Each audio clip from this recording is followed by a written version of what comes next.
I wasn't looking for a mansion or a manicured lawn. I'd just retired after 22 years in commercial construction. I'd made good money, invested carefully, and learned one rule that never failed me: land appreciates when people underestimate it.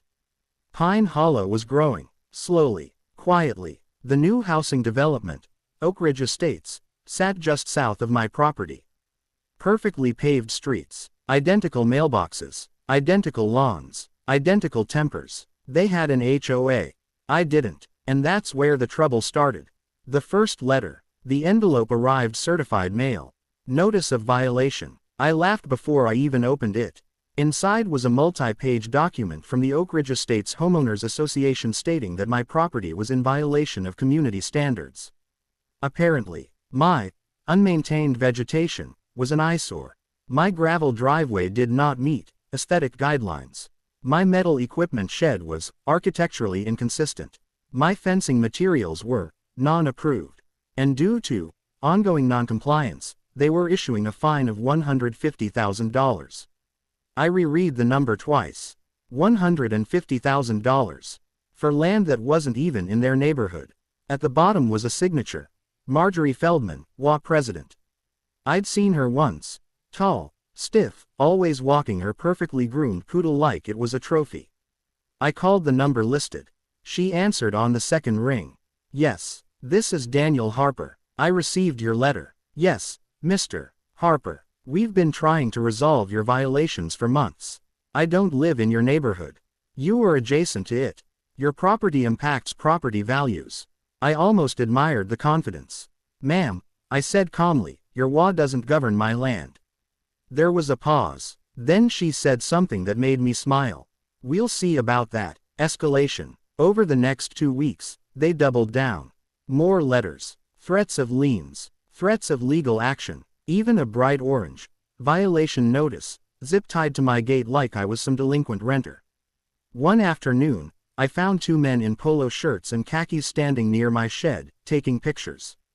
Can I help you? I asked. We're documenting violations, one replied without looking up. You're trespassing. He smirked. The HOA has jurisdiction. I didn't argue. I simply walked back to my truck, grabbed my folder, and pulled out a copy of the county plat map. Show me, I said, laying it on the hood. They glanced at it like it was written in another language. Oak Ridge Estate's southern boundary ended precisely 42 feet short of my fence line. They weren't just wrong. They were aggressively wrong. Still, the threats continued.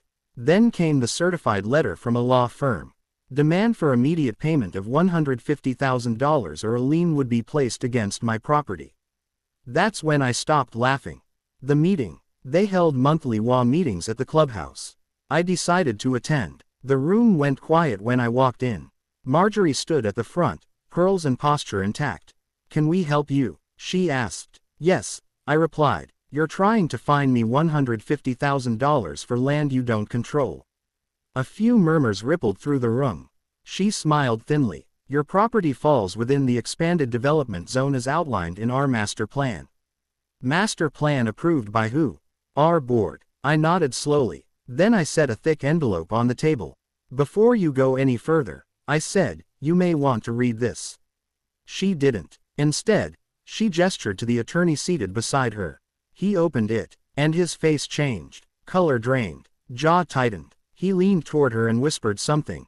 She waved him off. What is it? She demanded. He cleared his throat. It appears Mr. Harper owns Lot 1. She blinked. Yes, that's his acreage. No, he said carefully. He owns Lot 1. Through 86. The room went silent, because Oak Ridge Estates had exactly 86 homes. The reveal. A year before I bought the 30 acres, the original developer had gone bankrupt mid-project. He still held the master deed to the entire subdivision, the common areas, streets, clubhouse, and undeveloped parcels. Banks didn't want it. The town didn't want it. I did. I purchased the holding company for pennies on the dollar. The homeowners bought their houses from various builders, but the land underneath the common areas, and the development rights, remained with the master deed holder. Me. Which meant, I owned the clubhouse. I owned the streets. I owned the green spaces. I owned the signage. And technically, I held controlling interest in the HOA charter. They had been fining the person who legally controlled their entire development. The attorney finally spoke clearly. Under the original covenants, Mr. Harper retains declarant rights. Marjorie looked confused. What does that mean? It means, he said, swallowing, he has authority over the HOA. The murmuring turned into open whispers. One man stood up. Wait, are you saying he's our landlord? Not exactly, I replied. You own your homes, but the association, the common property, that's mine. Marjorie's composure cracked. This is absurd. We've been operating independently for years. Yes, I said, without reading the fine print. The leverage. I didn't want war. I wanted peace and quiet. But they had tried to bully me. So I made a proposal. You rescind the $150,000 fine, I said, issue a formal apology, and update your records to reflect property boundaries accurately. And if we don't? Marjorie asked. I slid another document across the table. Then I exercise my declarant rights. The attorney closed his eyes briefly. Under the charter, as long as the developer, or successor, held majority interest, they could dissolve the board, amend bylaws, reassess dues, transfer management, and technically, because I held the master deed, I still qualified. You wouldn't dare, Marjorie said. I smiled. I built half the shopping centers in this county. Dare is my specialty. The countermove. The next week, residents received a letter. Not from Marjorie, from me. It wasn't hostile. It was factual. I explained the ownership structure, attached copies of deeds, clarified boundaries, and offered to permanently transfer full control of the HOA to the homeowners for $1. On one condition, the board members who authorized fraudulent fines would resign. Within 3 days, my phone was flooded. Most residents had no idea what their HOA had been doing. One couple apologized for the embarrassment. Another said they were tired of the board's aggressive tactics. Pressure mounted. At the emergency meeting, Marjorie arrived looking less polished than usual. She tried to argue I was manipulating the community. But when the attorney confirmed everything was legally sound, the vote happened quickly.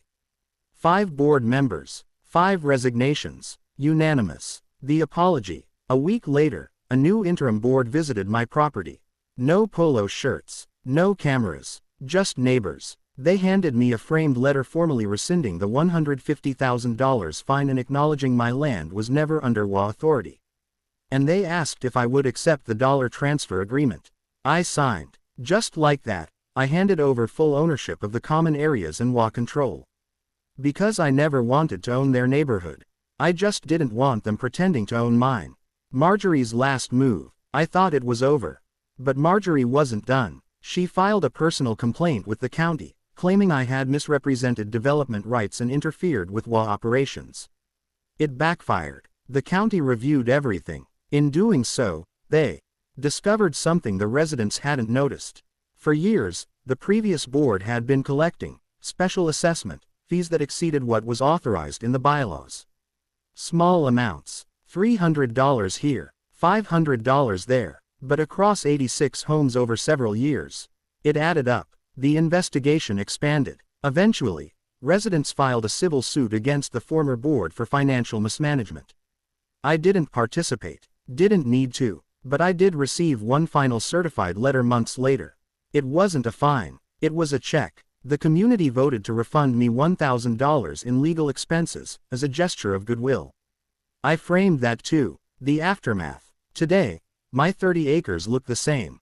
Gravel driveway, metal shed, wild grass swaying in the breeze. But now, when neighbors walk by, they wave. Sometimes they ask about the land. A few have even asked if I'd consider selling parcels. Maybe one day, but for now, I enjoy the irony. They tried to fine me $150,000 for violating rules that didn't apply to me. Instead, they learned they never had authority to begin with. And Marjorie, she moved 6 months later. Rumor is she's in another development across town. I almost feel bad for them. Almost. The lesson. HOAs rely on one thing: confidence. They assume homeowners won't read the fine print. They assume people won't challenge authority. They assume the paperwork is on their side. But paperwork doesn't care about assumptions. It cares about signatures. And I had them all. So when people ask me how I handled a $150,000 fine without panicking, I tell them the truth.